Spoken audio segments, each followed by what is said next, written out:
ಈಗ ನಿನ್ನೆ C T Ravi ಅವರು ಇರ್ಬೋದು, ನಾರಾಯಣ ಸ್ವಾಮಿ ಚೆಲುವಾದಿ ಇರ್ಬೋದು, ರಾಜೀವ್ ಅವರು ಇರ್ಬೋದು, ಇವರೆಲ್ಲ ಸುಳ್ಳಿನ ಶೂರರಾಗ್ಬಿಟ್ಟಿದ್ದಾರೆ. ನೀವು ಕೇಳಿದ್ರಲ್ಲ ಮೊನ್ನೆ ನಮ್ಮೊಬ್ರು ಮಾಧ್ಯಮ ಸ್ನೇಹಿತರು ಕೇಳಿದ್ರು, ಸರ್ ಇವರೆಲ್ಲ ದಿನ ದಾಳಿ ಮಾಡ್ತಾರೆ, ನಿಮಗೆ ಯಾಕೆ ಇವ್ರ ಮೇಲೆ ಡಿಫಮೇಷನ್ ಕೇಸ್ ಹಾಕಲ್ಲ ಅಂತ ಕೇಳಿದೆ. ಹಾಕಿದ್ದೀನಿ. ಇದೇ ರಾಜೀವ್ ಮೇಲೆ 24/1/2024 ರಾಜೀವ್ ಅವ್ರ ಮೇಲೆ ಡಿಫಮೇಷನ್ ಕೇಸ್ ಹಾಕಿದ್ದು ಇನ್ನೂ ಉತ್ತರ ಬಂದಿಲ್ಲ. ಈ ಸುಳ್ಳಿನ ಶೂರರೇನಿದ್ದಾರೆ ಹಿಟ್ ಅಂಡ್ ರನ್ ಮಾಡೋದು ಅಷ್ಟೇ ಗೊತ್ತು. ಅವಾಗ ಏನು ಹೇಳಿದ್ರು ಗೊತ್ತಾಡ ನಿಮಗೆ? Shri Priyank Kharge has declared assets to 750 crores at the age of 24-25 and Shri Priyank Kharge has not faced any struggle or hardship to earn the assets of 750 crores. 750 ಕೋಟಿ ರೂಪಾಯಿ ನಾನು ಡಿಕ್ಲೇರ್ ಮಾಡಿದ್ದೀನಿ ಅಂತ. ಯಾವಾಗ? 24-25 ವರ್ಷಕ್ಕೆ. ಅಫಿಡವಿಟ್ ಅನ್ನೋದು ಏನು ಗೊತ್ತಿಲ್ಲ. ಇವ್ನು ಹೆಂಗೆ PSI ಪಾಸ್ ಆಗಿದ್ರು ಇವರೆಲ್ಲರೂ? ಈಗ ಇದಕ್ಕೆ ಉತ್ತರ ಎಲ್ಲಿದೆ? ಇಂಥದ್ದು ಡಿಫಮೇಷನ್ ಕ್ಯಾಪ್ಟನ್ ಏನು ಗಣೇಶ್ ಕಾರ್ಣಿಕ್ ಅವ್ರಿಗೆ ಕೊಟ್ಟಿದ್ದೀವಿ, ವಿಜೇಂದ್ರ ಅವ್ರಿಗೆ ಕೊಟ್ಟಿದ್ದೀವಿ, BJP ಅವ್ರಿಗೆ ಕೊಟ್ಟಿದ್ದೀವಿ. ಒಂದು ಕೂಡ ಇಲ್ಲಿವರೆಗೂ ಕೂಡ ಉತ್ತರ ಬಂದಿಲ್ಲ. ನಾವು ಸುಮ್ಮನೆ ಇದು ಯಾಕೆ ಪಬ್ಲಿಕ್ ಮಾಡೋದು ಅಂತ ಸುಮ್ಮನೆ ಇದ್ವಿ. ಆದರೆ ಇವ್ರಿಗೆ ಹಿಂಗೆ ಬಿಟ್ರೆ ದಿನಾ ಬರೇ ಸುಳ್ಳು. ಇವ್ರ ಬಂಡವಾಳನೇ ಅದಾಗಿದೆ. ಆ ಕ್ಯಾಮ್ರಾ ನೋಡ್ಬಿಟ್ರೆ ಏನಾಗುತ್ತೋ ಗೊತ್ತಿಲ್ಲ ಇವರಿಗೆ. ಅದು ಬಾಯಿಗೆ ಬಂದಿದ್ದು ಮಾತಾಡ್ತಾರೆ. ಅದು ಸರಿನಾ ತಪ್ಪ, ಅದು ಫ್ಯಾಕ್ಟ್ಸಾ ಫಿಕ್ಷನ್ನಾ ಮಿತ್ತಾ ಹಿಸ್ಟ್ರಿನಾ ಏನು ಗೊತ್ತಿಲ್ಲ ಇವ್ರಿಗೆ.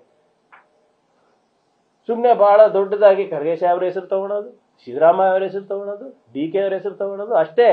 ಇವರ ರಾಜಕೀಯ ಅಸ್ತಿತ್ವ ಕಾಂಗ್ರೆಸ್ ಲೀಡರ್ ಹೆಸರುಗಳನ್ನ ಜಪ ಮಾಡೋದಕ್ಕಷ್ಟೇ ಇದೆ. ಸ್ವಂತಾಗಿ ಏನು ಕನ್ಸ್ಟ್ರಕ್ಟಿವ್ ಪಾಲಿಸಿ ಬಗ್ಗೆ ಮಾತಾಡ್ತಾರೇನ್ರಿ? ಯಾವ್ದಾದ್ರು ನೋಡಿದ್ದೀರಾ? ಕಳೆದ 1.5 ವರ್ಷದಲ್ಲಿ ಯಾವ್ದಾದ್ರು ಪಾಲಿಸಿ ಮ್ಯಾಟರ್ ಬಗ್ಗೆ ಮಾತಾಡಿದಾರ ಇವರು? ಸುಮ್ಮನೆ ಇವರು ಏನಾಗ್ಬಿಟ್ಟಿದೆ, ಹಿಟ್ ಅಂಡ್ ರನ್ ಮಾಡೋದ್ರಲ್ಲಿ ಪರಿಣಿತ ಏನು PhD ತಗೊಂಡ್ಬಿಟ್ಟಿದ್ದಾರೆ. ಮತ್ತೆ ಇವ್ರು ಬೇರೆ ಹೇಳೋದು ಬೇರೆ. ಯಾರು CM ಅವ್ರಿಗೆ DCM ಅವ್ರಿಗೆ ಪ್ರಿಯಾಂಕ್ ಅವ್ರಿಗೆ ರಾಜೀನಾಮೆ ತಗೊಳಕ್ಕೆ ತಾಕತ್ತಿಲ್ಲ ರೀ.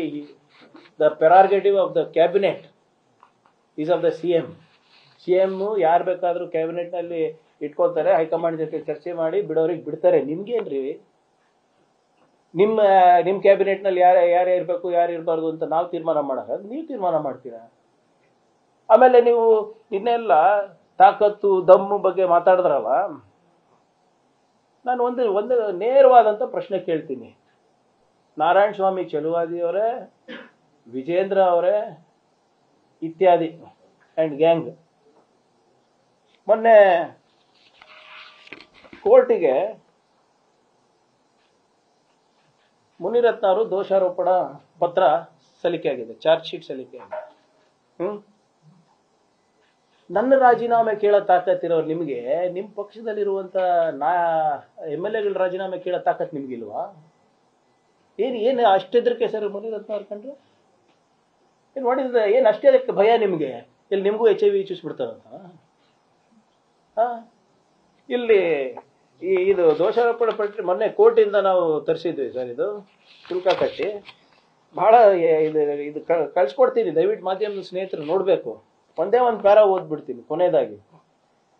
ಮುನಿರತ್ನ ರವರು ಅವಾಚ್ಯ ಶಬ್ದಗಳಿಂದ ನಿಂದಿಸಿ ಬೆದರಿಕೆ ಹಾಕಿರುವುದು ತನಿಖಾ ಸಮಯದಲ್ಲಿ ಸಂಗ್ರಹಿಸಿದ ಸಾಕ್ಷ್ಯಾಧಾರಗಳಿಂದ ಮತ್ತು ದಾಖಲಾತಿಗಳಿಂದ ದೃಢಪಟ್ಟಿರುತ್ತೇವೆ.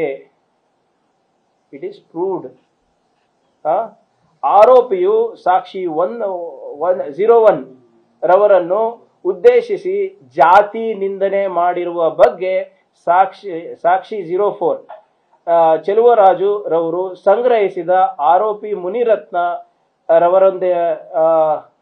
ರವರದೆನ್ನಲಾದ ಆಡಿಯೋ ಕ್ಲಿಪ್ಪಿಂಗ್ಗಳಲ್ಲಿರುವ ಧ್ವನಿ ಆರೋಪಿಯ ಮಾದರಿ ಧ್ವನಿಯಾಗಿ ಹೋಲಿಕೆಯಾಗಿರುವ ಬಗ್ಗೆ ಸಾಕ್ಷಿ 25 ಪಲ್ಲವಿ ND ರವರು ನೀಡಿರುವ ತಜ್ಞರ ವರದಿಯಿಂದ ದೃಢಪಟ್ಟಿರುತ್ತದೆ. ಜಾತಿ ನಿಂದನೆ, ಮಹಿಳೆಯರ ನಿಂದನೆ ಪ್ರೂವ್ ಆಗಿದೆ ಅಲ್ಲಪ್ಪ.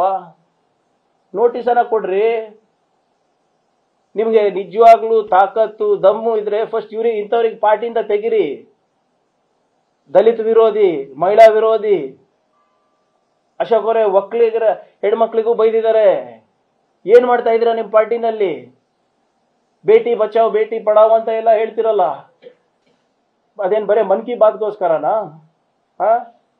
ನೋಡಿ ಏನಂತಾರೆ, ಆದ್ದರಿಂದ ಆರೋಪಿಯ ವಿರುದ್ಧ Kalam 31R, 31S, 31U, 32VA ಪರಿಷ್ಠ ಜಾತಿ ಮತ್ತು ಪರಿಷ್ಠ ಪಂಗಡ ದೌರ್ಜನ್ಯ ತಡೆ ಕಾಯ್ದೆ 1989 ಮತ್ತು ಕಲಾಂ 153A1A B 504, 506 IPC ರಡಿಯಲ್ಲಿ ಈ ದೋಷಾರೋಪಣಾ ಪಟ್ಟಿ ಆಗಿದೆ.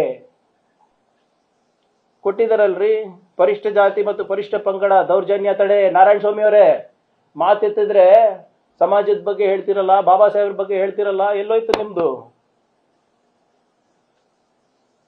ನಿಮ್ಗೆ ಯಾಕೆ ತಾಕತ್ತಿಲ್ಲ ಇವ್ರದ್ದು ನೋಟಿಸ್ ಕೊಡಕ್ಕೆ? ನಿಮ್ಗೆ ಯಾಕೆ ತಾಕತ್ತಿಲ್ಲ ಇವ್ರದ್ದು ರಾಜೀನಾಮೆ ಪಡೀಲಿಕ್ಕೆ? ಯಾಕಂದ್ರೆ ನಿಮ್ಮ ಕುರ್ಚಿ ಕಾಯಂ ಇರೋದು ಎಲ್ಲಿ ತನಕ ನೀವು ಸಿದ್ದರಾಮಯ್ಯ ಅವರಿಗೆ ಬೈತೀರಾ, ಖರ್ಗೆ ಅವರಿಗೆ ಬೈತೀರಾ, ನಮಗೆ ಬೈತೀರಾ, DK ಶಿವಕುಮಾರ್ ಅವರಿಗೆ ಬೈತೀರಾ, ಅಲ್ಲಿ ತನಕ ಮಾತ್ರ ನಿಮ್ಮ ಕುರ್ಚಿ ಇರೋದು. ಇವ್ರು ನಿನ್ನೆ ವಿಜೇಂದ್ರ ಅವರು ಹೋಗಿ ರಿಪೋರ್ಟ್ ಕಾರ್ಡ್ ಸಬ್ಮಿಟ್ ಮಾಡಿ ಬಂದಿದ್ದಾರೆ, ನಮಗೆಲ್ಲ ಎಷ್ಟು ಸರಿ ಬೈದಿದ್ದಾರೆ ಅಂತ. ನಿಮ್ಗೆ ನಾನು ಬಹಳ ಸಿಂಪಲ್ ಆಗಿ ಕೇಳ್ತಾ ಇರೋದು ಸರ್, ಇವ್ರಿಗೆ ನಮ್ಮ ಪಾರ್ಟಿ ಬಗ್ಗೆ ಅಷ್ಟು ಕಾಳಜಿ ಇದೆ. CM ಅವ್ರು ಯಾಕೆ ರಾಜೀನಾಮೆ ತಗೋತಾ ಇಲ್ಲ, ನೀವ್ ಯಾಕೆ ರಾಜೀನಾಮೆ ತಗೋತಾ ಇಲ್ಲ ನಿಮ್ಮ ಪಾರ್ಟಿದು? ನ್ಯೂಸ್ ಫಸ್ಟ್ ನಿರ್ಭೀತಿಯಿಂದ ನಿಮ್ಮ ಪರವಾಗಿ.